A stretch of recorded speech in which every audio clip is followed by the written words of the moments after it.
I seen Fallout, and obviously, if you play the video games, war never changes. Well, bullshit never changes.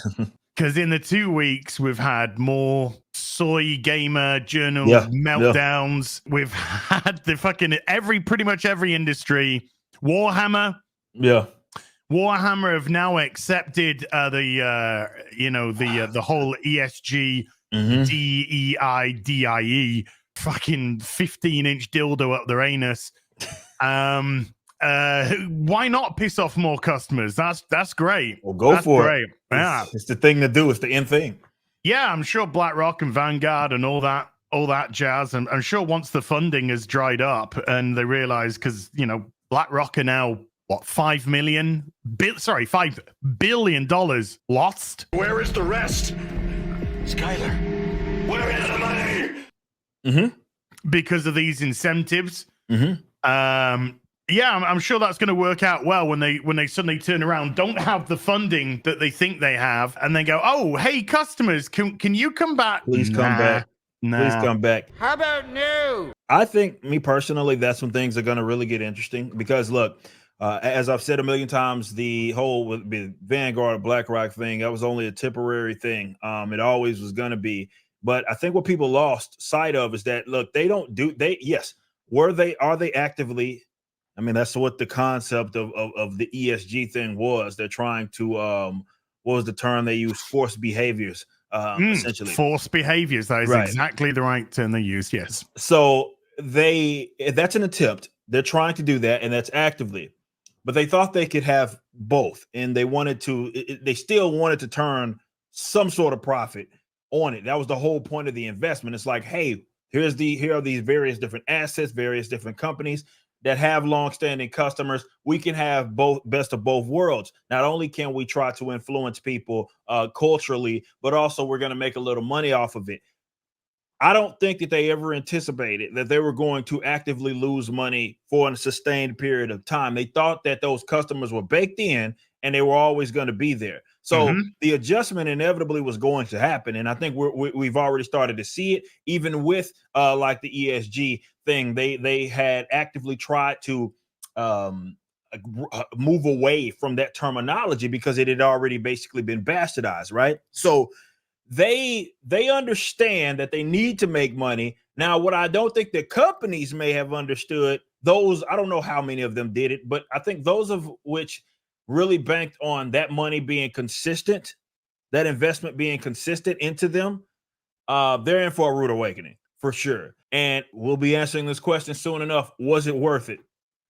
Because it's very difficult. It's easy to turn away a customer, right? But it is difficult to get them, and even more difficult to, if they reject it. If you had them and they said, okay, no more, good luck trying to get those guys back. Good luck.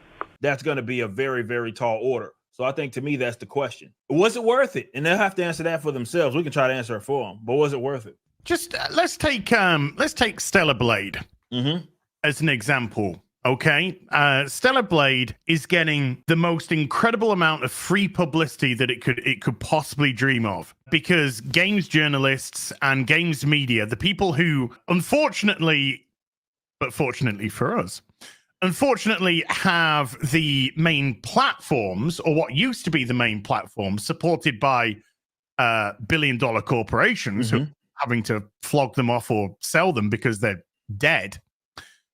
Because they couldn't see the wood for the trees. You've got Stella Blade, who's getting all this free publicity. If games were just games, how they used to be, I would just imagine Stella Blade would just be another game release, and that would be it. Yeah, it would, 1,000%. In an ocean of game releases, and it might do well, and it might do average, and it might do poorly. Either or. It's the gameplay that will carry the success of that game ultimately. But you literally have journalists waging fucking holy war. There's jihads going on against fucking attractive looking women. More importantly, it's not really attractive looking women. It's a jihad against male gamers. Because regardless of all the fake statistics that they can throw in your face, gaming's actually 50-50 women. Yeah.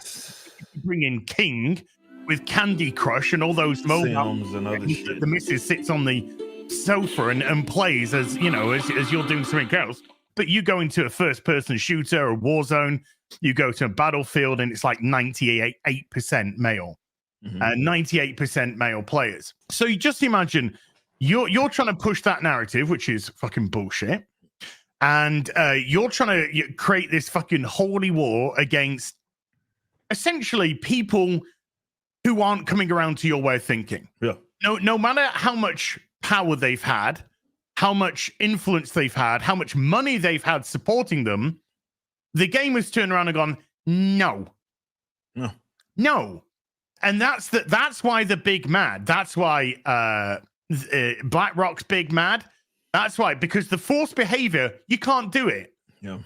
You cannot do it. You tried to do it. You failed miserably to do it. Yeah. You thought you could walk into a franchise with an established customer base and go, this is how you behave now. And they go, yes, sir. No, sir. 3 bags full, sir.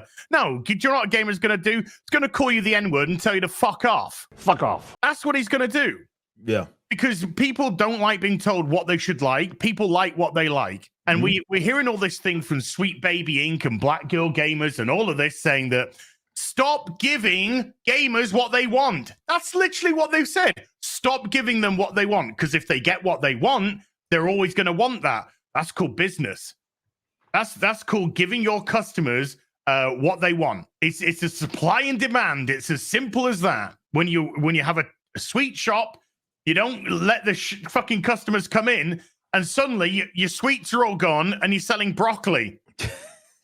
I don't want broccoli. I want those horrible, disgusting, sweet goodness. Well, we're a broccoli shop now. Bye. Wait, you can't go. You're our customers. See you. That's the way it fucking actually works. Yeah.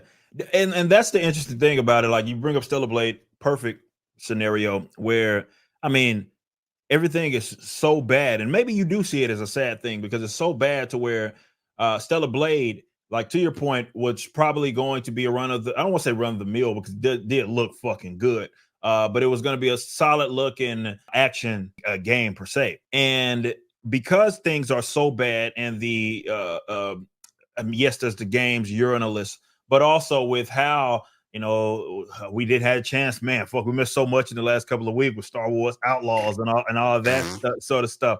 But when you have those sort of examples and these female characters often do not look like female characters anymore. So just by existing and doing it a way that they're not reinventing the wheel here.